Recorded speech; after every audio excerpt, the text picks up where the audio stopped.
Hey everyone, and welcome. Today, we are diving deep into a term you've probably heard a lot about, corporate social responsibility, or CSR. We're going to cut through all the jargon and get to the heart of what it really means for a company to be a force for good in the world. So let me ask you this. When you think about a good company, what comes to mind? Is it just that they make a great product? Or is there something else, something deeper going on? Well, that something else is exactly what this is all about. All right, first things first. Let's get on the same page and actually define what we're talking about here. The what, the why, and the how of doing good. Okay, so here's the official definition. Corporate social responsibility is basically a company's promise, its commitment to run its business in a way that's sustainable. And that sustainability isn't just one thing, it's a three-legged stool. You've got economic, social, and environmental responsibility. Now, this next part is maybe the most important thing to get. This isn't just about charity. It's not about a company making a ton of money and then writing a check at the end of the year. No, CSR is about how a company makes its money in the first place. It's about weaving responsible practices into the very DNA of its day-to-day operations. And that brings us to a super common mix-up. People think CSR is just another word for charity. And look, philanthropy is great. It's absolutely a good thing. But it's usually a separate act, right? CSR is different. It's an integrated strategy. We're talking about things like ensuring fair wages in your supply chain or actively working to reduce your carbon footprint. It's baked right into the business model. Okay, so if CSR is this big integrated thing, what's it actually made of? Well, it turns out you can break it down into four main parts. Think of them as the building blocks for any truly responsible business. You can actually picture these four dimensions like a pyramid.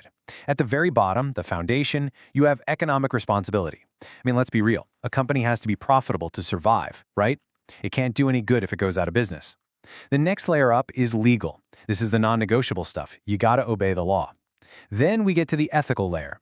This is about doing what's right, what's fair, even when the law doesn't force you to. It's your company's conscience. And right at the very top, you have philanthropic responsibility. That's being a good corporate citizen and actively giving back to the community. All right, so we get what CSR is, but you might be wondering, why should a company bother with all this? Is it just about being nice? Well, not exactly. There's a powerful business case for doing good, and that's what we're going to get into now. So why does any of this matter for a company's bottom line? I mean, that's the million-dollar question, isn't it? It's not just about warm fuzzies. This is about smart, strategic business. So how does being responsible actually help a company succeed? Let's break down the benefits. Benefit number one is a big one, brand reputation. When a company operates with integrity and transparency, it builds trust. And trust, well, that's like gold in the business world. A good reputation is one of the most valuable assets you can have. And a great reputation naturally leads to this next point, customer loyalty. Think about it. More and more, we're all voting with our dollars. We want to buy from companies that share our values. When a brand shows it cares about more than just making a buck, we reward them with our loyalty. We stick around. But it's not just about customers on the outside. The benefits are huge on the inside, too. I'm talking about employee engagement. People want to work for a company they can actually feel proud of. When your team believes in the mission and sees the positive impact you're making, they're more motivated, more innovative, and they're going to stay with you for the long haul.